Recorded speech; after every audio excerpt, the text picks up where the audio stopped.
Hello hello One left. Bond.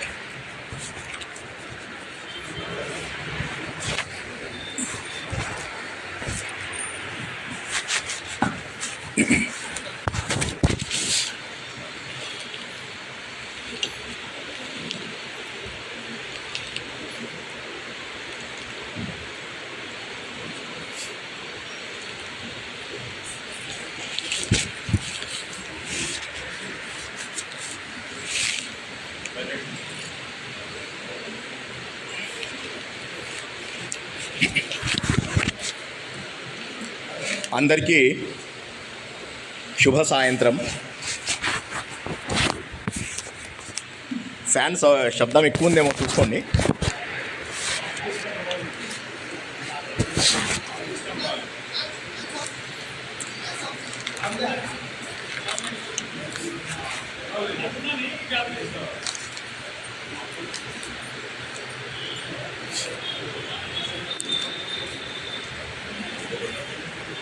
పవిత్రమైనటువంటి పరాభవ నామ ఉగాది సంవత్సరానికి అందరికీ కూడా శుభాకాంక్షలు.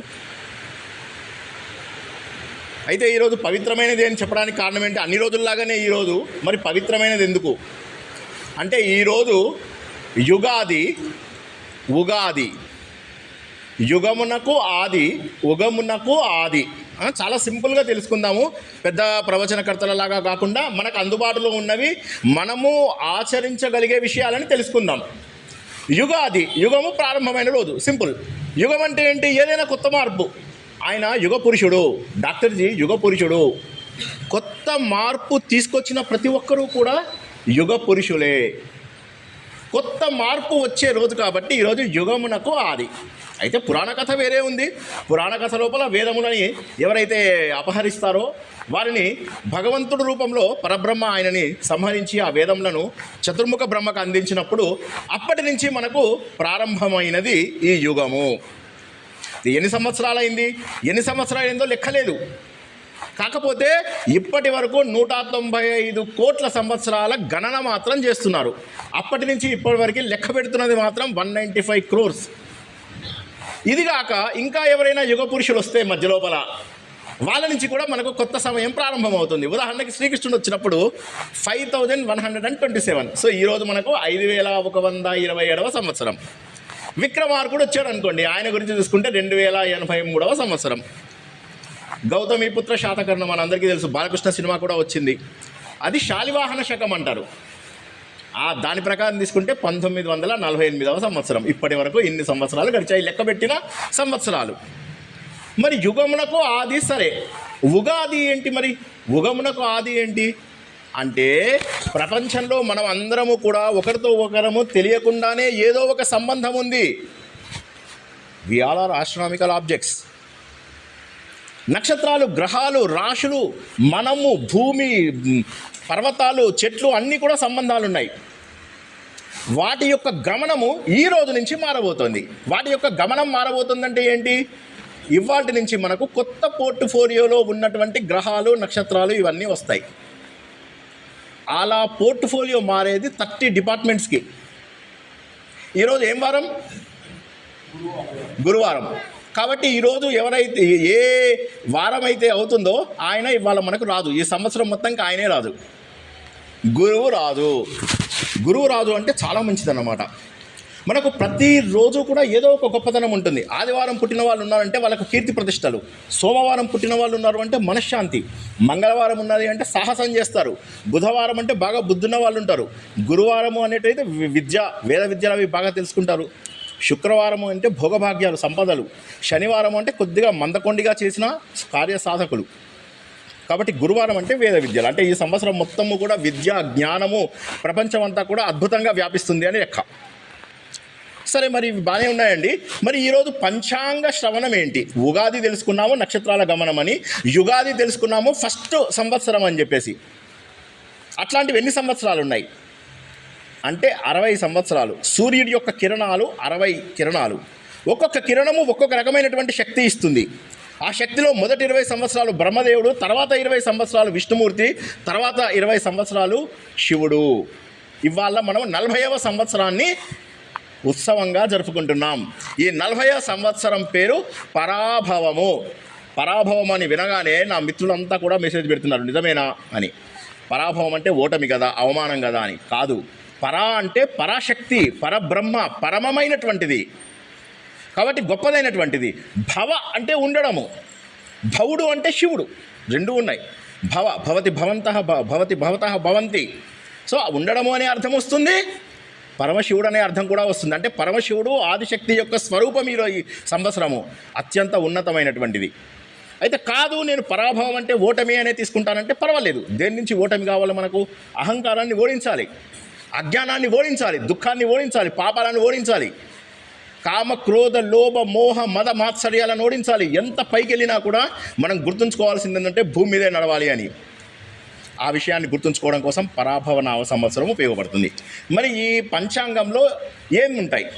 తిథివార నక్షత్ర యోగ కరణాలను 5 ఉంటాయి. ఇవి ప్రతిరోజు తెలుసుకోవాలి. తెలుసుకుంటే లాభం ఏంటి? తిథి తెలుసుకుంటే సంపదలు వస్తాయి, వారం తెలుసుకుంటే ఆయుష్లో గండాలుంటే ఏమన్నా పోతాయి, నక్షత్రం తెలుసుకుంటే నక్షత్ర దోషాలు పోతాయి. నేను కొద్దిసేపట్లో నక్షత్ర దోషాలు అందరికీ ఎవరి రిపోర్ట్ కార్డు వాళ్ళకి ఇచ్చేస్తా. నక్షత్ర దోషాలు పోతాయి. తిథివార నక్షత్ర యోగం ఏంటి ఇవ్వాలా అని చెప్పి తెలుసుకుంటే మన రోగాలు తగ్గుతాయి. కరణం ఏదో తెలుసుకుంటే కార్యసిద్ధి, మనం చేసే పని తప్పకుండా చక్కగా జరిగి తీరుతుంది. ఈ 5 తెలుసుకోవడానికి రోజు మనకు 30 క్షణాల కంటే ఎక్కువ టైం పట్టదు. కానీ మనకు బద్ధకమై ఇవి నేర్చుకోము. ఇది ఇంకేం తెలుసుకుంటాం ఈ రోజు నాడు? తిథివార నక్షత్రాలతో పాటు ఈ సంవత్సరం వచ్చే గ్రహణాలు ఏమన్నా ఉన్నాయా? అదృష్టవశాత్తు ఈ సంవత్సరం గ్రహణాలు లేవు. గ్రహణాలు లేకపోతే మంచిది. అయితే గ్రహణాలు ఉన్నప్పుడు ఏం చేస్తామంటే శాంతి, జపము, తపస్సు చేసుకుంటాం. అయితే ఈ ఇయర్ మన భారతదేశంలో కనిపించే గ్రహణాలేవి లేవు. ఫిబ్రవరిలో మాత్రము ఒక చిన్న గ్రహణం ఉంది, అది మనకు కనిపించదు. టెలిస్కోప్లో చూసేవారికి మాత్రమే కనిపిస్తుంది. గ్రహణం అయిపోయింది. ఇంకేం తెలుసుకుంటాం మనం ఈ సంవత్సరము అంటే? ఈ సంవత్సరము మూఢములు ఏమన్నా ఉన్నాయా, శుభకార్యాలు ఏమన్నా ఉన్నాయా అంటే అసలు ఏం చెప్పుకుంటున్నామంటే పంచాంగ శ్రవణం అంటే ఏంటంటే ఇయర్ ప్లానర్. ఈ సంవత్సరం మొత్తం మనం ఎలా ప్లాన్ చేసుకోవాలనేది తెలుసుకుంటాం. శుభ పనులు చేసుకోవాలి అంటే ఏంటి, ఏ రోజులు ఉన్నాయి? గురుమూఢము, శుక్రమూఢం అని 2 ఉంటాయి. గురువు సూర్యుడి దగ్గరికి వచ్చినప్పుడు తన శక్తిని కోల్పోతాడు. శుక్రుడు కూడా తిరుగుతూ సూర్యుడి దగ్గరికి వచ్చినప్పుడు తన శక్తిని కోల్పోతాడు. అందుకని చెప్పి ఆ సమయంలో మంచి పనులు చేయకూడదు. వివాహము, ఉపనయనము లాంటి గృహప్రవేశం లాంటి పెద్ద పనులు ఆ రోజు నాడు మనము చేయకూడదు. ఈసారి గురుమూఢము జూలై 15వ తారీఖు నుంచి ఆగస్టు 14వ తారీఖు దాకా వచ్చింది. ఆ సమయంలో పెళ్ళిళ్ళు ఏం పెట్టుకోకూడదు. అయినా అది ఆషాఢ మాసం, పెళ్ళిళ్ళు జనరల్లీ జరగవు. రెండోది శుక్రమూఢం. లాస్ట్ ఇయర్ శుక్రమూఢం 3-4 నెలలు ఉండి చాలామంది పెళ్ళిళ్ళు వాటికి ముహూర్తాలు లేక చాలా కష్టపడ్డారు. ఈ ఇయర్ అదృష్టవశాత్తు అది ఆశ్వయుజ మాసం లోపల ఒక 10 రోజులు ఉంది అంతే. అక్టోబరు 19 నుంచి 29 వరకు. సో ఇప్పటి వరకు మనం ఏం తెలుసుకున్నాము? పంచాంగం అంటే ఏమిటో తెలుసుకున్నాం, తిథివార నక్షత్ర యోగ కరణాలు అనేది తెలుసుకున్నాము, శుభమైనటువంటి పనులు ఎప్పుడు చేయాలి, అశుభమైన పనులు వదిలేయాలి అనేటటువంటిది గురుమూఢము, శుక్రమూఢం ద్వారా తెలుసుకున్నాం. ఇక నెక్స్ట్ అన్నిటికంటే ముఖ్యమైనది కర్తరి. కర్తరి అంటే కత్తెర, చేయకూడనటువంటి పనులు, ఎండగా ఉన్నప్పుడు చేయకూడని పనులు కర్తరి పనులు. భరణి నక్షత్రం 3వ పాదంలో ఒక సూర్యుడు వచ్చి రోహిణి కార్తె 2వ పాదంలో వచ్చే వరకు బయట ఉండే పనులు చేయకూడదు, వాస్తు సంబంధమైన పనులు చేయకూడదు. అది మనం ఎప్పుడు ఉంటుంది అంటే మే 4 నుంచి మే 29 వరకు ఎటువంటి వాస్తు రిలేటెడ్ పనులు మనం చేయకూడదు. గ్రహణాలు లేవని తెలుసుకున్నాం, కర్తరి తెలుసుకున్నాం, మూఢములు తెలుసుకున్నాం. మరి ఇంకా ఏముంటాయి? అన్నిటికంటే ఇంపార్టెంట్ పుష్కరము. ప్రతి సంవత్సరము గురువు ఒక్కొక్క రాశిలోకి మారుతూ ఉంటాడు. ఇప్పుడు సూర్యుడు ఉన్నాడు, నెలకొకసారి మారుతాడు. గురువు 1 ఇయర్కి ఒకసారి మారుతాడు. శని 2.5 ఏళ్ళు ఉంటాడు ఒక్కొక్క రాశి లోపల. ఈ గురువు ఒక్కొక్క రాశిలో మారినప్పుడు ఒక్కొక్క నదికి అద్భుతమైన పుష్కరాలు వస్తాయి. సార్ పుష్కరాలతో లాభం ఏమిటి అంటే పుష్కర స్నానం చేసిన వారికి అప్పటి వరకు ఉన్నటువంటి కొన్ని అనుకోకుండా చేసిన పాపాలు పోతాయి. అంటే తెలిసి చేసిన పాపాలు ఎప్పటికీ పోవు, అనుభవించాల్సిందే. అనుకోకుండా చేసిన పాపాలు, దోషాలు పోతాయి. ఈసారి యమునా పుష్కరాలు ఉన్నాయి మనకు. కర్కాటక రాశిలోకి వచ్చాడు గురుడు, యమునా పుష్కరాలు ఉన్నాయి. జూన్ 2వ తారీఖు నుంచి జూన్ 13వ తారీఖు. జూన్ 1 అర్ధరాత్రి నాడు వస్తాడు. అలా అని చెప్పి రాత్రే స్నానం చేయాల్సిన అవసరం లేదు. 2వ తారీఖు వెళ్తే సరిపోతుంది, 2 నుంచి 13 వరకు. ఆ సమయంలో స్నానం చేస్తే చాలా మంచిది. వీలైతే మనము మన సంఘం తరఫున అందరం కూడా కలిసి వెళ్ళవచ్చు. యమునోత్రి నుంచి మొదలెట్టుకొని ప్రయాగరాజ్ వరకు యమునా ప్రయాణం అద్భుతంగా ఉంటుంది. అది మనం చేయవచ్చు. బృందావనము, మధుర, ఢిల్లీ, ఆగ్రా, యమునోత్రి అద్భుతమైనటువంటి ప్లేసెస్ ఉన్నాయి. యమునా పుష్కరాలు చాలా మంచిది. యమున అంటే యమధర్మరాజు చెల్లెలు, మనకు గండాలు పోతాయి. సో కాబట్టి అందరూ ప్లాన్ చేసుకోండి. ఇప్పుడే జూన్ 2వ తారీఖు నుంచి జూన్ 13వ తారీఖు నాడు మనము ప్లాన్ చేసుకుంటాం.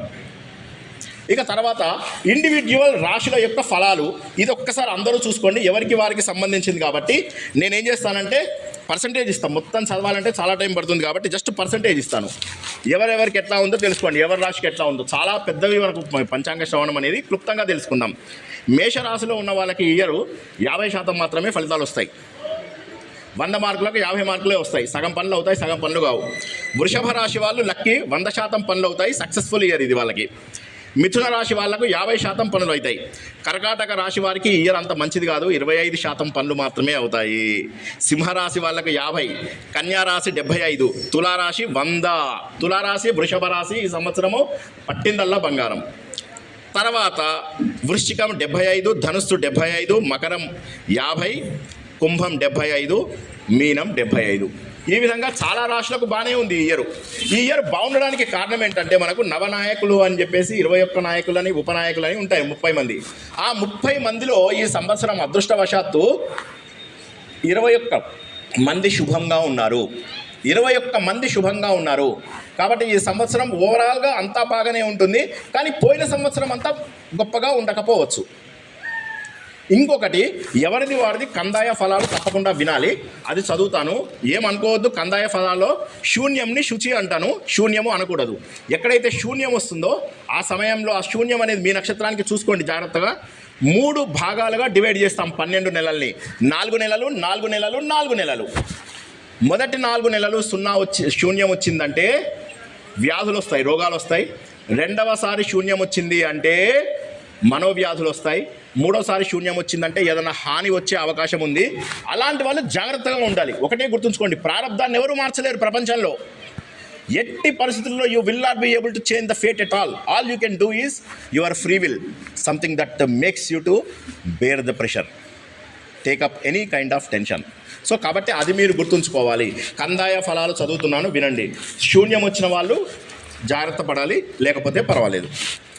అశ్విని నక్షత్రం వాళ్ళు 4, 2, 1 అంటే మొదటి 4 నెలలు, తర్వాత 4 నెలలు, చివరి 4 నెలలు. 4, 2, 1 నో ప్రాబ్లం. భరణి 7, శూచి అంటే చెప్పాను కదా అనకూడని మాట, అది 1. సో మధ్య 4 నెలలు భరణి నక్షత్రం వాళ్ళు జాగ్రత్తగా ఉండండి, మనోవ్యాధులు వచ్చే అవకాశం ఉంది. కృత్తికా నక్షత్రం వాళ్ళు 2, 1 శూచి. ఓకే, చివరి 4 నెలలు చాలా చాలా చాలా డేంజరు. గత సంవత్సరం మా అమ్మగారు. తర్వాత నెక్స్ట్ రోహిణి నక్షత్రం 5, 2, 2. మృగశిర నక్షత్రం వాళ్ళు చాలా జాగ్రత్తగా ఉండండి. శుచి 4. ఆరుద్ర నక్షత్రం 3, 1, 1. పునర్వసు 6, 2, 3. పుష్యమి వాళ్ళు చాలా చాలా చాలా జాగ్రత్తగా ఉండాలి. 1 శుచి. ఆశ్లేష నక్షత్రం 4, 1, 2. తర్వాత మఖ 7, 2, 4. పుబ్బ 2 శూచి 1. ఉత్తర 5, 1, 3. హస్త కొద్దిగా జాగ్రత్తగా ఉండాలి. శుచి 2 శుచి. చిత్తా నక్షత్రం 3 శుచి 2. స్వాతి 6, 1, 4. విశాఖ 1, 2, 1. అనురాధ 4 శూచి 3. జ్యేష్ఠ 7, 1 శూచి. మూల 2, 2, 2. పూర్వాషాఢ 5 శుచి 4. ఉత్తరాషాఢ శుచి 1, 1. శ్రవణము 3, 2, 3 బాగుంది. ధనిష్ట వాళ్ళు మళ్ళీ జాగ్రత్తగా ఉండండి. 6 శుచి. శతభిషము 1, 1, 2. పూర్వభాద్ర 4, 2, 4. ఉత్తరాభాద్ర 7 శుచి 1. రేవతి 2, 1, 3. అయితే ఇవన్నీ కూడా గీతని మనము మార్చలేము అన్న విషయాన్ని అందరూ గుర్తుంచుకోవాలి. గీతను మార్చలేము, కానీ వీలైనంత మానవ ప్రయత్నము చెయ్యాలి అనే విషయాన్ని మాత్రం ఇవి తెలియజేస్తాయి. కాబట్టి ఈ ఇయర్ మనం ఏం తెలుసుకుంటున్నాము, ఒక ఇయర్ ప్లానరు. ఈ ఇయర్ ప్లానర్ లోపల శుభమైనటువంటి దినాలు ఎప్పుడున్నాయి, ప్రతిరోజు నేను పంచాంగము, తిథివార, నక్షత్ర, యోగ కరణాలు చూసుకుంటాను. నాకు ఎప్పుడైతే శుచి అనేటటువంటి శూన్య విలువ వచ్చిందో ఆ సమయంలో మరింత జాగ్రత్తగా ఉంటాను అన్న విషయం తెలుసుకోవాలి. కర్తరి ఉన్న సమయంలో చేయకూడని పనులు, మూఢములు ఉన్నప్పుడు శుభకార్యములు చేయకూడదు అన్నటువంటి విషయము, ఇవన్నీ కూడా మనకి ఇయర్ మొత్తము ప్లానింగు. ఇవన్నీ కాక అదృష్టవశాత్తు మనకు నాయకులు మంచి వాళ్ళు ఉన్నారు. రాజేమో గురువు, మంత్రి మళ్ళీ కొట్లాటలు పెట్టేవాడు, క్రోధగ్రహం కుజుడు. ఆయన వల్ల యుద్ధాలు, పోట్లాటలు, ఇంట్లో కూడా కలహాలు ఇవన్నీ బాగా జరుగుతాయి. సరే, ఇంట్లో కలహాలు మామూలే, బట్ బయటవి చూసుకుందాం. ఆ తర్వాత మూడవది ఏంది, చంద్రుడు ఎవరైతే ఉన్నారో ఆయన సైన్యాధిపతి. పర్వాలేదు, ధరలు పెరుగుతాయి కానీ ఓకే. కొన్ని విషయాల లోపల మనం చూసుకున్నట్టయితే శుక్రాచార్యుడు చాలా గొప్పవాడు. ఆయన వల్ల మనకి ఈసారి పంటలు బాగా పండేటటువంటి అవకాశం ఉంది, వర్షాలు కూడా బాగా వచ్చే అవకాశం ఉంది. ధాన్యాధిపతి బుధుడు, కాబట్టి ఈసారి ధరలు అవి కూడా కొంతవరకు పెరిగే అవకాశం ఉంది. ఏది ఏమైనా కూడా మొత్తం నాయకులు ప్లస్ ఉపనాయకులు అందరూ కలిపితే 30 మంది. ఆ 30 మందిలో 21 మంది శుభం కలగజేసే వాళ్ళు ఉన్నారు. కాబట్టి ఈ సంవత్సరము గత సంవత్సరం అంత గొప్పగా కాకపోయినా ఈ సంవత్సరం బాగానే ఉంటుంది. అయితే జాతకాల వల్ల శాంతులు అవి చేసుకోవాలా. శాంతులు చేసుకోవడానికి మనకు అధిక జ్యేష్ఠ మాసం ఒకటి వస్తుంది, అధిక మాసం అని ఒకటి వస్తుంది. అది చెప్పాలంటే కొద్దిగా కన్ఫ్యూజను. సౌరమానం చాంద్రమానం మధ్య లోపల ఒక చిన్న ఇష్యూ వల్ల జ్యేష్ఠ మాసం వస్తుంది, ఒక అధిక మాసం వస్తుంది. ఈసారి అధిక జ్యేష్ఠ మాసం అని 30 రోజులు వస్తుంది. అద్భుతమైన పారాయణం చేసుకోవాలి. ఈసారి సంక్రాంతి వచ్చే సంవత్సరము 14వ తారీఖు అర్ధరాత్రి వస్తుంది కాబట్టి 15వ తారీఖు సంక్రాంతి చేసుకోవాలి. ఆ సంక్రాంతి అనేది ఎందుకు చెప్తున్నానంటే, ఎవరికైనా చిన్న చిన్న దోషాలు, ప్రాబ్లమ్స్ ఉన్నవాళ్ళు 20 ఘడియల పాటు, అనగా 8 గంటలు, ఘడియ అంటే 24 నిమిషాలు, 8 గంటల పాటు అంటే మకర సంక్రమణము జరిగిన తర్వాత, అనగా సూర్యుడు మకర రాశిలోకి ప్రవేశించిన తర్వాత 8 గంటల పాటు చేసేటటువంటి ఆ పూజలు, జపాలు, వ్రతాలు, నోములు, పారాయణలు అన్నీ కూడా అద్భుతమైనటువంటి ఫలితాలు ఇస్తాయి. అదిగాక ఇది విష్ణుమూర్తి యొక్క చివరి సంవత్సరము. 20 సంవత్సరాలు అన్నాం. ఇది విష్ణుమూర్తి యొక్క 20 సంవత్సరాలు. సో వెళ్ళే సంవత్సరంలో ఆయన చక్కటి మంచి కూడా చేస్తాడు, కాబట్టి అది కూడా గుర్తుంచుకోవాలి. ఈ 60 సంవత్సరాలే మారుతూ ఉంటాయి, ఇవే రిపీట్ అవుతూ ఉంటాయి. ఒక మనిషి జీవితం 120 సంవత్సరాలు, అందులో 60 సంవత్సరాల పాటు ఉన్న సంవత్సరాలే మళ్ళీ రిపీట్ అవుతూ ఉంటాయి. మనం చేయగలిగేదల్లా ఏంటంటే, ముందు ఏం జరుగుతుందో తెలుసుకుని దానికి తగ్గటువంటి ప్రణాళికను చేసుకుని జీవితంలో సంతోషంగా ఉండడమే. కష్టం వచ్చిందనుకో సంతోషంగానే ఉంటావు, సుఖం వచ్చిందనుకో సంతోషంగానే ఉంటావు. ఏది ఏమైనప్పటికీ కూడా జీవితంలో ఈ గీతను మార్చలేము, కేవలము మన సంకల్పాన్ని మార్చుకోగలము. Fate and free will. పశువులకు ఫ్రీ విల్ ఉండదు, ఓన్లీ ఫేట్. మనుషులకు మాత్రమే ఫ్రీ విల్ ఉంటుంది. తద్వారా మన జీవితాన్ని క్రమశిక్షణతోనే ముందుకు తీసుకెళ్ళగలగాలి. ఆ క్రమశిక్షణ కోసమే ఈ ఇయర్ ప్లానర్ ఏదైతే మనం చెప్పామో, ఇయర్ ప్లానర్ని అందరూ కూడా సద్వినియోగం చేసుకోండి. అదే పంచాంగ శ్రవణము. పంచాంగ శ్రవణం అనేటటువంటిది విన్న వాళ్ళకే కాదు, చెబుతూ నేను కూడా వింటున్నాను, నేను కూడా శ్రవణం చేస్తున్నాను. కాబట్టి అందరికీ కూడా సకల శుభాలు కలిగిస్తుంది. ఇందాక చెప్పినట్టుగా తిథివార నక్షత్ర యోగ కరణాలు సంపదలు ఇవ్వడము, మన ఆయుష్ పెంచడము, నక్షత్ర దోషాలు తీసేయడము, మన రోగాలను తగ్గించడము, చివరగా మనకు కార్యసిద్ధి ఇవ్వడము. ఈ 5 పనులు ప్రతిరోజు అందరూ ఈ రోజు నుంచి చేస్తామని సంకల్పం పెట్టుకోండి. శుభ సంకల్పం అన్నిటికంటే గొప్పది. ఈ రోజు నుంచి శుభ సంకల్పము అందరూ కూడా చేసుకుంటారని, అందరూ జీవితం లోపల ఈ సంవత్సరం మొత్తము కూడా ప్రశాంతత ఉంటుందని, ఎటువంటి పరిస్థితులు ఉన్నప్పటికీ కూడా వాటిని ఓడించాలి, పరాభవించాలి, వాటిని మనము పరాభవానికి గురి కాకూడదు అనేటటువంటి ఆశయంతో ఈ పంచాంగ శ్రవణాన్ని ముగిస్తున్నాను. అందరికీ కూడా మరోసారి పరాభవ నామ సంవత్సర ఉగాది శుభాకాంక్షలు. జై శ్రీరామ్.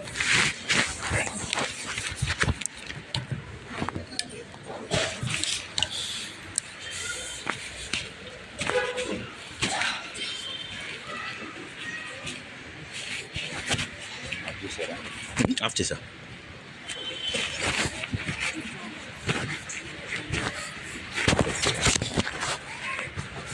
అవునా?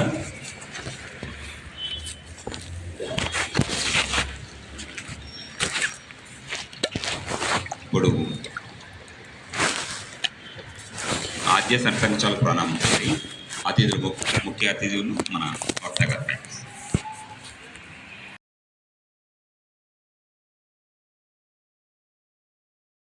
పేరుతో కానీ, ఒక భాష పేరుతో కానీ, ఒక వర్గం పేరుతో కానీ, ఒక ప్రాంతం పేరుతో కానీ, ఒక హిందూ ముసుగులకి మాత్రమే ఈ విదేశీయులు దాడి చేయగలిగారనే విషయాన్ని వారు అర్థం చేసుకున్నారు. అలాగే ఇన్ని వందల సంవత్సరాలుగా పరాధీనతలో ఉండడం వల్ల ఈ దేశము ఒక ఆత్మ విస్మృతి, అంటే సెల్ఫ్ నెగ్లిజెన్స్ ఆర్ సెల్ఫ్ వెళ్ళిపోయింది. అంటే